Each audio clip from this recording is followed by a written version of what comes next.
नमस्कार दोस्तों, आज हम बताने जा रहे हैं आपको 20 बाई 40 मतलब 800 स्क्वायर फीट में 3 BHK हाउस प्लान मतलब 3 बेडरूम, 1 हॉल, 1 किचन, 1 लेट बाथ की व्यवस्था इसमें की गई है। और प्लॉट है मात्र 20 बाई 40 का, जिसका स्क्वायर फीट एरिया है 800 स्क्वायर फीट। एक छोटा सा प्लॉट है। इस छोटे प्लॉट में हम 3 BHK कैसे बनाएंगे, आए इसकी हम चर्चा करते हैं। देखिए, सबसे पहले हम देखते हैं इसकी लंबाई और चौड़ाई। इसकी चौड़ाई है 20 फीट और इसकी गहराई है 40 फीट। प्लानिंग आपके सामने इस तरह से आप देख पा रहे हैं, ठीक है। इसमें हम लोग जो प्लानिंग की है उसके डायमेंशन क्या रहेंगे उसकी चर्चा हम बाद में करेंगे। पहले हम चर्चा कर लेते हैं कि इसकी प्लानिंग किस तरह से हमने दी हुई है।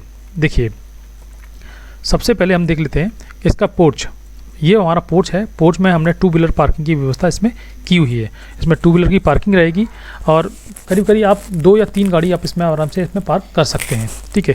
इसी में से हमने जो है ऊपर जाने के लिए रास्ता दिया हुआ है, जो कि जो है हमारी स्टेयर से होकर रह जाता है, ठीक है। मकान में जाने के लिए हमने जो है एक एंट्री, मेन एंट्री रखी हुई है और एक हमने बाहर से एक बैठक बनाई हुई है या एक रूम बनाया हुआ है जो है बैठक का कार्य करेगा। और इसमें एक दरवाज़ा और एक खिड़की का प्रोविज़न इसमें दिया हुआ है। खिड़की हमने जो है रोड साइड में दी हुई है और खिड़की हमने रोड साइड दी हुई है और दरवाज़ा जो है हमने पोर्च में से दिया हुआ है, ठीक है। उसके बाद हम अंदर चलते हैं इसके। तो अंदर हम देखते हैं कि सबसे पहले हमारा एक डोर है, ठीक है। डोर से इसकी डोर की जो चौड़ाई है वो 3.5 फीट है, ठीक है। डोर हमने मेन डोर जो हमने जितने भी दिए हुए हैं उनकी डोर की चौड़ाई जो है 3.5 फुट ही रहेगी, जो अपने मेन रूम में घुसते हैं।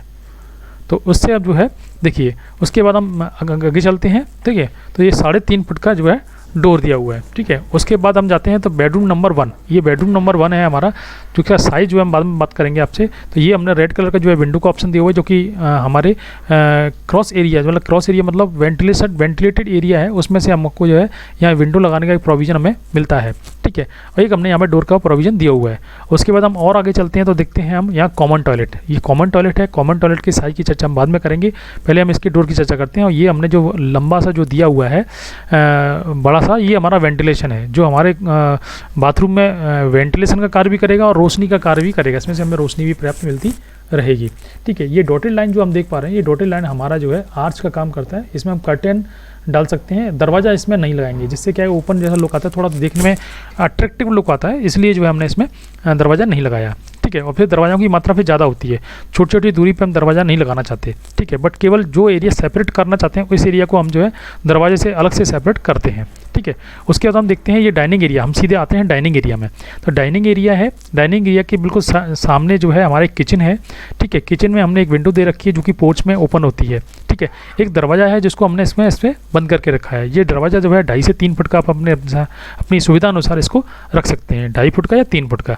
परंतु जो बाथरूम में जो हमने डोर लगाया है वो केवल 2.5 फुट का ही रहेगा, इससे बड़ा डोर हम इसमें नहीं लगाते हैं, ठीक है, क्योंकि इसमें इससे ज़्यादा बड़े डोर की हमें ज़रूरत नहीं होती है, ठीक है। उसके बाद हम जाते हैं बेडरूम नंबर 2 में। तो बेडरूम नंबर 2 में हमने देख पा रहे हैं कि बेडरूम नंबर 2 में हमने एक दरवाज़ा दिया हुआ है, ठीक है। एक पीछे भी जो है हमने क्रॉस एरिया दिया हुआ है। क्रॉस एरिया मतलब वेंटिलेटेड एरिया है, जो उसमें जाने के लिए हमने 2.5 से 3 फुट का दरवाज़ा इसमें दे रखा है।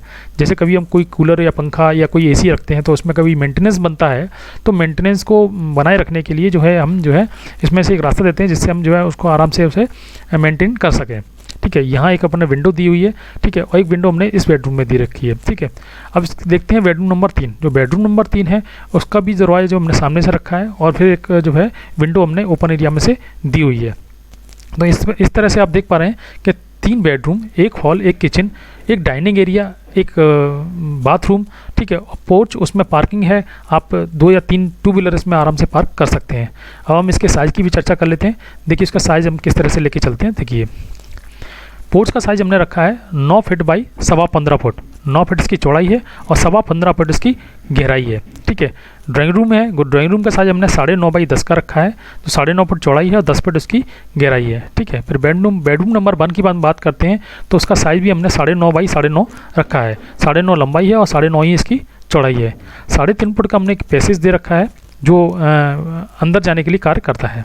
फिर हमने किचन दे रखा है। किचन का साइज़ 5.5 बाई 7.25 मतलब 7 फीट 9 इंची है, 5.5 फीट चौड़ी है और 7 फुट 9 इंची चौड़ी लंबाई है, ठीक है। उसके बाद हम देखते हैं डाइनिंग एरिया को। डाइनिंग एरिया हमारा 9.5 फीट ऐसे में है और 6.5 फीट ऐसे में है, ठीक है। ये हमारा टॉयलेट पोर्शन है। टॉयलेट भी हमारा काफ़ी बड़ा है, 7 बाई 5.5 का हमने टॉयलेट दे रखा है, जिसमें हम कॉमन टॉयलेट की तरह से भरपूर यूज़ कर सकते हैं। चाहे इसमें फ्रेश हो सकते हैं, नहा सकते हैं, वॉशिंग एरिया भी हम इसमें रखना चाहें तो रख सकते हैं, वॉशिंग मशीन भी रख सकते हैं इसमें। पीछे हमने एक ओपन दे रखा है जो 2 फीट बाई 5.5 का रहेगा, जो जिससे बेडरूम और टॉयलेट को वेंटिलेशन प्रॉपर मिलता रहेगा।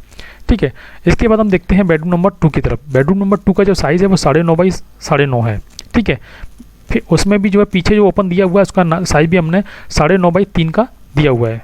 फिर देखते हैं बेडरूम नंबर 3, तो इसका साइज़ है 9.5 बाई 9, 9.5 इसकी चौड़ाई है और 9 फुट इसकी गहराई है। तो इस प्रकार से आप देख पा रहे हैं कि जो टोटल जो बेडरूम है हमारे पास 3 है, एक हॉल है, 3 बेडरूम है, 1 2 और 3। ठीक है, 3 बेडरूम है, एक हॉल है, ठीक है, एक किचन है, एक लेट बाथ है, एक डाइनिंग एरिया है, एक ओपन स्पेस है। ओपन स्पेस की व्यवस्था इस तरह से आप देख पा रहे हैं कि इसमें किसी प्रकार की जो है हमने वेंटिलेशन से रिलेटेड कोई भी कंप्रोमाइज़ हमने इसमें नहीं किया है। भरपूर इसमें वेंटिलेशन और शुद्ध हवा इसमें आपकी आती रहेगी।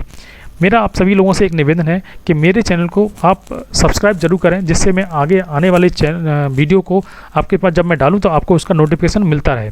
ठीक है, इसके लिए जो है आप जो है मेरे चैनल को लाइक और सब्सक्राइब जरूर करें। ठीक है, अब हम देखते हैं इसका फर्नीचर प्लान के फर्नीचर प्लान हमारा किस तरह से इसका रहेगा। देखिए, फर्नीचर प्लान की जो व्यवस्था हमने इसमें की हुई है वो हमारा सोफ़ा है। सोफ़ा हमारा 7 सीटर है, 7 सीटर हम सोफ़ा इसमें आराम से लगा सकते हैं। उसके सामने हमने जो है एक टीवी यूनिट का पॉइंट दिया हुआ है। ठीक है, फिर बेड नंबर 2 में देखते हैं, बेड नंबर 1 में देखते हैं कि एक मैंने बेड लगा हुआ है, जो बेड डबल बेड है। ये बेड जो है डबल बेड का बेड है, इसमें 2 पर्सन आराम से इसमें लेट के उसका आनंद ले सकते हैं। तो इसके सामने हमने टीवी का एक पॉइंट दिया हुआ है। ठीक है, उसके बाद हम देखते हैं डाइनिंग एरिया। डाइनिंग एरिया में भी हमने 4 सीटर की एक डाइनिंग टेबल रखी हुई है, उसके सामने हमने टीवी का पॉइंट दिया हुआ है। ठीक है, उसके बाद हम देख पा रहे हैं बेडरूम नंबर 2। बेडरूम नंबर 2 में भी हमने डबल बेड का एक पॉइंट शो करके रखा है, उसके सामने जो है हमने एक टीवी का पॉइंट दिया हुआ है। ठीक है, उसके बाद बेडरूम नंबर 3 में जब देखते हैं कि उसमें भी अपने डबल बेड का शो किया हुआ है।